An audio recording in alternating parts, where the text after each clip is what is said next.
देखो, जब दो बड़ी फिल्में टकराती है ना, क्लैश होता है ना, तो नुकसान होता ही होता है, चाहे आप कुछ भी कर लो। अब कुछ लोग बोलेंगे कि बहुत बार ऐसा हुआ है, दो बड़ी बड़ी एक्शन फिल्में ही आई हैं, दो बड़ी बड़ी ड्रामा जॉनर की फिल्में आई हैं और दोनों पैसा कमा कर गई हैं। जब फिल्मों का बजट ज्यादा हो, जब पहला पार्ट किसी पिक्चर का 1,000 करोड़ करके गया हो और उसका सेकंड पार्ट अगर 1,000 करोड़ नहीं करके जाएगा ना, तो वो अंडर परफॉर्मर माना जाएगा, या फिर ये माना जाएगा कि भाई वो उस पिक्चर में दम ही नहीं था। इसलिए जिस पिक्चर का पहला पार्ट अच्छा करके जाए और दूसरे पार्ट को पैसा कमाना बहुत जरूरी है। धुरंधर उसी साइड वाली पिक्चर है। धुरंधर भाई सब तोड़ रही है, बॉक्स ऑफिस को निचोड़ रही है और कुत्ता बना रही है हर किसी का। पहली बार कोई ऐसी पिक्चर आई है जिसने हॉलीवुड की फिल्म को चैलेंज किया, वो भी अवतार, दुनिया की सबसे बड़ी फिल्मों में से एक, दुनिया के सबसे बड़े डायरेक्टर में से एक, जेम्स कैमरून की पिक्चर। उसको हिंदी डिस्ट्रीब्यूटर स्क्रीन्स नहीं दे रहे थे। उसके बाद भाई साहब तू मेरी मैं तेरा, मैं बाप मैं मां, ये आई, उसको स्क्रीन्स नहीं मिली। कपिल शर्मा वाली फिल्म जो आई, किस किस को प्यार करूं 2, वो तो जनवरी में दोबारा री रिलीज हो रही है। अखंडा आई, एनाकोंडा आई, सबके ऊपर चढ़ाई करके चलेगी और आज भी धुरंधर टॉप पर है और डिस्ट्रीब्यूटर एग्जीबिटर की पहली पसंद है। क्योंकि पिक्चर अगर 4th वीकेंड में पहुंच जाए तो भाई वहां पर उनका रेशो बढ़ जाता है। अब डिस्ट्रीब्यूटर एग्जीबिटर बहुत एक्साइटेड है मार्च 19 के लिए, 2026 के लिए। 2025 में सूखा रहा है बॉलीवुड की तरफ से, कुछ खास फिल्में आई नहीं है। एक छावा को अगर हम छोड़ दे तो और छोटी मोटी पिक्चरें आई हैं, तो उन्होंने भी पैसा कमाया। अब उनको पता है दोबारा पैसा कमाने का जो दबाकर मौका मिलेगा ना, वो धुरंधर पार्ट 2 में मिलेगा। पर एक बहुत बड़ा सवाल है, दूसरी तरफ भी कोई छोटा मोटा एक्टर नहीं है। दूसरी तरफ एक ऐसा एक्टर है जिसको हिंदी बेल्ट में बहुत प्यार मिलता है और जिसको हिंदी बेल्ट अपनाती है। भाई वो तेलुगु वो कन्नड़ा स्टार है, यानी कि यश, रॉकिंग स्टार यश।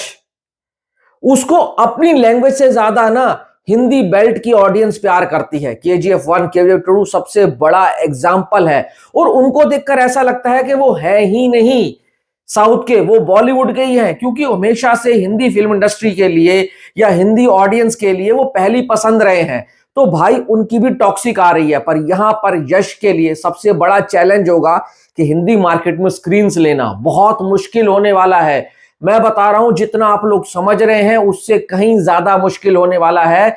क्योंकि डिस्ट्रीब्यूटर एग्जीबिटर की पहली पसंद धुरंधर 2 रहेगी। उनको पता है टॉक्सिक अच्छी होगी, वर्ड ऑफ माउथ फैलेगा, धीरे धीरे स्क्रीन्स बढ़ सकती हैं। पर शुरुआत के दिनों में जो पहले 3-4 दिन होते हैं, जो ईद वाला वीकेंड होगा, जो प्राइम टाइम की स्लॉटिंग होगी ना, वो सारी की सारी धुरंधर को जाने वाली है। अगर टॉक्सिक को धुरंधर से मुकाबला करना है तो फिल्म अच्छी होने के साथ साथ उनको एक अच्छा, एक बड़ा और एक सॉलिड, जिसका बड़ा नेटवर्क हो, जिसका जबरदस्त वाला नेटवर्क हो, उस डिस्ट्रीब्यूटर को ढूंढना होगा। और साउथ की फिल्मों के लिए सबसे बड़ा डिस्ट्रीब्यूटर सिर्फ एक है, वो है AA फिल्म्स, यानी कि अनिल ठडानी।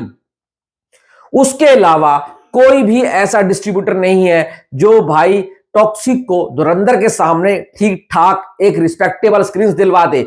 अगर 70-30 का रेशियो हुआ तो भी टॉक्सिक फालतू में कम पैसा कमाकर चली जाएगी।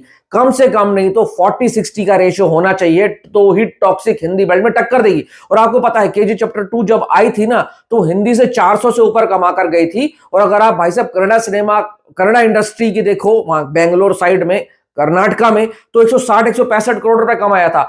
उस लैंग्वेज से डबल से भी ज्यादा कमाया उसने हिंदी बेल्ट में। तो यश को भी पता है अगर 1000 करोड़ करना है तो भाई उसको ओवरसीज और हिंदी बेल्ट से कम 400 या 300 करोड़ निकालना होगा, तो जाके 1000 करोड़ होगा। ओवरसीज में तो भाई इसको 20th सेंचुरी डिस्ट्रीब्यूट कर रहा है, पर हिंदी का अभी तक नहीं आया है। और मेरे हिसाब से जहां बातें चल रही हैं वो अनिल ठडानी से बातें चल रही हैं, और अनिल ठडानी ने अगर ओके कर दिया तो भाई हाँ, धुरंधर वालों को भी फिर कड़ा मुकाबला मिलने वाला है। नहीं तो पेन मरुधर ले आओ, आप कोई भी ले आओ, किसी की औकात नहीं है टॉक्सिक को फिर धुरंधर के सामने स्क्रीन दिलवा दे। One and only man Anil Thadani. आपकी राय क्या है जरूर बताना। Thanks for watching.